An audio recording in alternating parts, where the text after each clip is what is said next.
श्री परमात्मने नमः। श्री चैतन्य चरित्रावली अध्याय। गोपीनाथ पटनायक सूली से बचे। आगे। राजप्रसाद प्राप्त मानी गोपीनाथ अपने इस अपमान को सहन नहीं कर सके। उन्होंने राजपुत्र की उपेक्षा करते हुए धीरे से स्वयं के स्वर में कहा, कम से कम मेरे ये घोड़े तुम्हारे तरह ऊपर मुंह उठाकर इधर उधर तो नहीं देखते। उनका भाव था कि तुम्हारी अपेक्षा घोड़े का मूल्य अधिक है। आत्मसम्मानी राजपुत्र इस अपमान को सहन नहीं कर सका। वह क्रोध के कारण जलने लगा।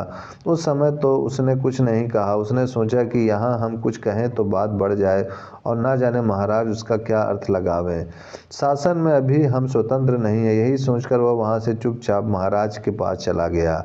वहाँ जाकर उसने गोपीनाथ की बहुत सी शिकायतें करते हुए कहा, पिताजी वह तो महाविषयी है, एक भी पैसा देना नहीं चाहता, उल्टे उसने मेरा घोर अपमान किया है। उसने मेरे लिए ऐसी बुरी बात कही है जिसे आपके सामने कहने में मुझे लज्जा आती है। सब लोगों के सामने वह मेरी ऐसी निंदा कर जाए। नौकर होकर उसका ऐसा भारी साहस, यह सब आपकी ही ढील का कारण है। उसे जब तक चांग पर ना चढ़ाया जाएगा तब तक रुपए वसूल नहीं होंगे, आप निश्चय समझिए। महाराज ने सोचा, हमें तो रुपए मिलने चाहिए। सचमुच जब तक उसे भारी भय न दिखाया जाएगा तब तक वह रुपए नहीं देने का। एक बार उसे चांग पर चढ़ाने की आज्ञा दे दें, संभव है इस भय से रुपए दे दे, नहीं तो पीछे उसे अपनी विशेष आज्ञा से छोड़ देंगे। भवानंद के पुत्र को भला हम 2 लाख रुपयों के पीछे चांग पर थोड़े ही चढ़वा सकते हैं। अभी कह दें, इससे राजकुमार का क्रोध भी शांत हो जाएगा और रुपए भी संभवतः मिल ही जाएंगे। यह सोचकर महाराज ने कह दिया, अच्छा भाई वही काम करो जिससे उससे रुपए मिले, चढ़वा दो उसे चांग पर। बस फिर क्या था। राजपुत्र ने फौरन आज्ञा दी कि गोपीनाथ को यहाँ बांध कर लाया जाए। क्षण भर में उसकी आज्ञा पालन की गई। गोपीनाथ बांध कर चांग के समीप खड़े किए गए। अब पाठकों को चांग का भी परिचय करा दें कि यह चांग क्या बला है। असल में चांग एक प्रकार से सूली का ही नाम है। सूली में और चांग में इतना ही अंतर है कि सूली में गुदा में होकर डाली जाती है और सिर में होकर पार निकाल ली जाती है। इससे जल्दी प्राण नहीं निकलते, बहुत देर में तड़प तड़प कर प्राण निकलते हैं। चांग उससे कुछ सुखकर प्राण नाशक क्रिया है। एक बड़ा सा मंच है, उस मंच के नीचे भाग में तीक्ष्ण धार वाला एक बहुत बड़ा खड़ग लगा रहता है।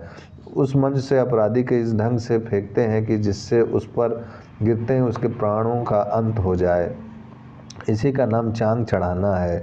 बड़े बड़े अपराधियों को ही चांग पर चढ़ाया जाता है। गोपीनाथ पटनायक चांग पर चढ़ाए जाएंगे, इस बात का हल्ला चारों ओर फैल गया। सभी लोगों को इस बात से महान आश्चर्य हुआ। महाराज जिन राजा भवानंद को अपने पिता के समान मानते थे, उनके पुत्र को वे चांग पर चढ़ा देंगे। सचमुच इन राजाओं के चित्त की बात समझी नहीं जाती। ये क्षण भर में प्रसन्न हो सकता है और पल भर में क्रुद्ध। इनका कोई अपना नहीं, ये सब कुछ कर सकते हैं। इस प्रकार भांति भांति की बातें कहते हुए सैकड़ों पुरुष महाप्रभु के शरणापन्न हुए और सभी हाल सुनाकर प्रभु से उनके अपराध क्षमा करा देने की प्रार्थना करने लगे। प्रभु ने कहा, भाई मैं कर ही क्या सकता हूँ, राजा की आज्ञा को टाल ही कौन सकता है। ठीक ही है, विषयी लोगों को ऐसा ही दंड मिलना चाहिए। जब वह राजद्रव्य को भी अपने विषय भोगों में उड़ा देता है तो राजा को उससे क्या लाभ। 2 लाख रुपए कुछ कम तो होते ही नहीं। जैसा उसने किया उसका फल भोगे, मैं क्या करूं। भवानंद जी के सगे संबंधी और स्नेही प्रभु से भांति भांति की अनुनय विनय करने लगे। प्रभु ने कहा, भाई मैं तो भिक्षुक हूँ। यदि मेरे पास 2 लाख रुपए होते तो देकर उसे छुड़ा लाता, किंतु मेरे पास तो 2 कौड़ी भी नहीं है। मैं उसे छुड़ाऊँ कैसे। तुम लोग जगन्नाथ जी से जाकर प्रार्थना करो, वे दीनानाथ हैं, सबकी प्रार्थना पर अवश्य ही ध्यान देंगे। इतने में ही बहुत से पुरुष प्रभु के समीप और भागते हुए और उन्होंने संवाद दिया कि भवानंद, वाणीनाथ आदि सभी परिवार के लोगों को राज कर्मचारी बांध कर लिए जा रहे हैं। सभी लोगों को आश्चर्य हुआ। भवानंद जी के बंधन का समाचार सुनकर तो प्रभु के सभी विरक्त और अंतरंग भक्त तिलमिला उठे। स्वरूप दामोदर जी ने अधीरता के साथ कहा, प्रभु भवानंद तो सपरिवार आपके चरणों के सेवक हैं, उनको इतना दुख क्यों। आपके कृपा पात्र होते हुए भी वे वृद्धावस्था में इतना कलेश सहें, यह उचित प्रतीत नहीं होता। इससे आपकी भक्त वत्सलता की निंदा होगी। महाप्रभु ने कुछ प्रेम युक्त रोष के स्वर में कहा, स्वरूप तुम इतने समझदार होकर भी ऐसी बच्चों की सी बातें कर रहे हो। तुम्हारी इच्छा है कि मैं राज दरबार में जाकर भवानंद के लिए राजा से प्रार्थना करूं कि वे इन्हें मुक्त कर दें। अच्छा, मान लो मैं जाऊं भी और कहूँ भी और राजा ने कहा दिया कि आप ही 2 लाख रुपए दे जाइए, तब मैं क्या उत्तर दूंगा? राज दरबार में साधु ब्राह्मणों को तो कोई घास फूस की तरह भी नहीं पूछता। स्वरूप गोस्वामी ने कहा, आपसे राज दरबार में जाने के लिए कहता ही कौन है? आप तो अपनी इच्छा मात्र से विश्व ब्रह्मांड को उलट पुलट कर सकते हैं। फिर भवानंद को सपरिवार इस दुख से बचाना तो साधारण सी बात है, आपको बचाना ही पड़ेगा। ना बचावें तो आपकी भक्त वत्सलता ही झूठी हो जाएगी। वह झूठी है ही नहीं। भवानंद आपके भक्त हैं और आप भक्त वत्सल हैं, इस बात में तो किसी को संदेह ही नहीं। राज दरबार में चारों ओर हाहाकार मचा हुआ था। सभी के मुखों पर गोपीनाथ के चांग पर चढ़ने की बात थी। सभी इस असंभव और अद्भुत घटना के कारण भयभीत से प्रतीत होते थे। समाचार पाकर महाराज के प्रधान मंत्री चंदनेश्वर महापात्र महाराज के समीप पहुँचे और अत्यंत ही विस्मय प्रकट करते हुए कहने लगे, श्रीमान, यह आपने कैसी आज्ञा दे दी?